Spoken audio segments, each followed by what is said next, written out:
She was the comedic relief. She was the human POV for the audience, right? Like, if we were Kobeni, we would basically act like her, right? Like, if I'm living in this world of Chainsaw Man, I'm basically pissing my pants. I'm basically crying. I'm basically shouting that, like, this is too much. And for whatever reason, I escape out of it because, well, the author wants me to. Now, there's two clever things Fujimoto can do with Kobeni, because she's the human character and the gag character and the character that we're supposed to be. That can just really be it. It's as simple as that. Now, you can also argue, and this is the side I will also argue with too, Kobeni must have some type of devil contract. The luck devil, you know, I actually made a video about what Kobeni's contract could be, so go ahead and check that out when you want.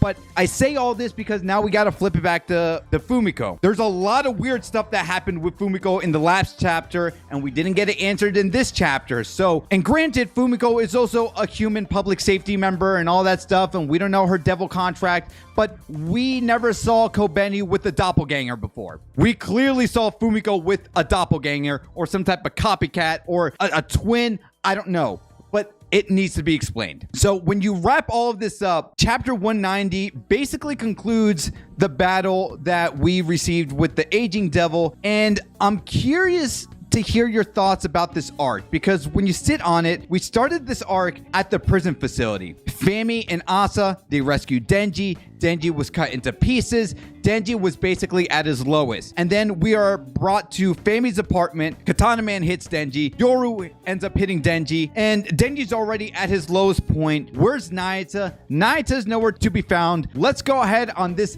side quest DLC to finally arrive at the sushi restaurant. We arrive at the sushi restaurant. Nayata, as of right now, is dead. I still think she's dead, but also alive. I know it's weird. We can talk about that in the live stream later. Denji basically loses it. We see full form Pochita again, which is really awesome. Then we see the whole madness play out with Public Safety Division 5. Denji starts devouring all these devils. It looked like Public Safety has an agenda. Fami is somewhere in the back lurking. Oh my god, what's gonna happen? But then Yoru ends up pulling some crazy gun goddess nonsense. We see the gauntlets of the tank, we see the gauntlets of the gun, and then the aging devil appears nowhere in the 9th inning, does this crazy shit. We deal with all this aging devil madness, and now we finally end the arc at chapter 190 with the resolution that we got. What the hell is this arc all about? I still title it the Torture Denji arc.